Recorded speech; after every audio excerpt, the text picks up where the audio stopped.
দিনতকৈ ৰাতি জ্বৰ কিয় বেছি হয়?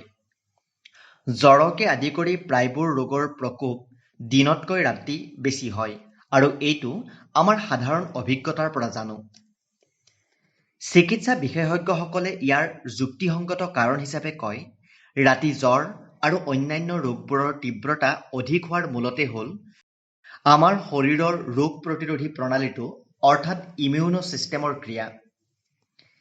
ইণ্টাৰকোষ্টেল মেডিকেল গ্ৰুপ নামৰ বিশেষজ্ঞ চিকিৎসকৰ গোটে চলোৱা এটা পেছাদাৰী সংস্থাই ইয়াৰ কাৰণ হিচাপে কৈছে যে মানৱ শৰীৰত থকা কৰ্টিচল নামৰ এবিধ হৰমন দিনৰ ভাগত তেজত বেছিকৈ উপলব্ধ হয়। ইয়াৰ প্ৰভাৱত ৰোগ প্ৰতিৰোধ প্ৰণালীটোৰ কাম-কাজ কিছু পৰিমাণে দমিত হয়। ফলত শৰীৰত যিকোনো সংক্ৰমণৰ সৈতে যুঁজ দিয়া শ্বেত ৰক্তকণিকাবোৰ দিনৰ ভাগত কম সক্ৰিয় হৈ থাকে। ৰাতিৰ ভাগত শৰীৰত কৰ্টিচল নামৰ হৰমনৰ উপস্থিতি কম হয়। ফলত ৰোগ প্ৰতিৰোধ প্ৰণালীটোক ই বেছিকৈ দমাই ৰাখিব নোৱাৰে। অধিক সক্ৰিয় হৈ উঠা ৰোগ প্ৰতিৰোধ প্ৰণালীটোৱে তেতিয়া শৰীৰৰ সংক্ৰমণৰ বিৰুদ্ধে শ্বেত ৰক্তকণিকাবোৰক কামত লগায়। এই কাৰণেই উপসৰ্গবোৰ অধিক প্ৰকট হৈ উঠে। জ্বৰ প্ৰকৃততে এটা ৰোগ নহয়, ই ৰোগৰ এটা উপসৰ্গহে। জ্বৰৰ দৰেই অন্যান্য ৰোগবোৰৰো ৰাতিৰ ভাগত তীব্ৰতা বৃদ্ধি পোৱাৰ অৰ্থ হ'ল সেই ৰোগবোৰৰো উপসৰ্গবোৰ আমি বেছিকৈ দেখা পাওঁ বা অনুভৱ কৰোঁ।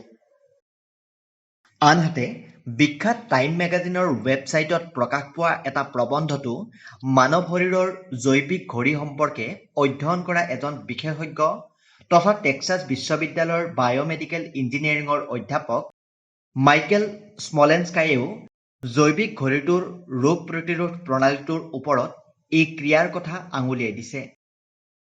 জৈৱিক ঘড়ীটোৱে দিন-ৰাতিৰ প্ৰভেদ আৰু শৰীৰৰ সক্ৰিয়তাক চিনাক্ত কৰে আৰু সেইমতে কৰ্টিচল নামৰ হৰমনবিধৰ উৎপাদনত সহায় কৰে। আলোচনীখনৰ একেটা প্ৰবন্ধত আন এজন চিকিৎসক ড ৰড ডানোফে এনে হোৱাৰ অন্যান্য কিছুমান যুক্তিসংগত কাৰণো দাঙি ধৰিছে। তেওঁ কয়, দিনত ইটো-সিটো কৰা বা টিভি চোৱাৰ দৰে মনোযোগ কৰা কামত নিজকে ব্যস্ত ৰখাৰ বাবে ৰোগৰ লক্ষণবোৰৰ তীব্ৰতা ৰাতিতকৈ কমকৈ অনুভৱ কৰা হয়। ৰাতিৰ ভাগত বিচনাত দীঘল দি পৰি থকাটোৱেও কিছুমান লক্ষণ তীব্ৰতৰ কৰি তোলে বুলিও মন্তব্য চিকিৎসকজনৰ। দিনত আমি খোজ কাঢ়ি বা বহি থাকোঁ বাবে শ্লেষ্মাবোৰ নাকৰ তলেৰে বৈ আহে আৰু আমাৰ কণ্ঠনলীৰ গুৰিত জমা নহয়, যিটো ৰাতিৰ ভাগত হয়।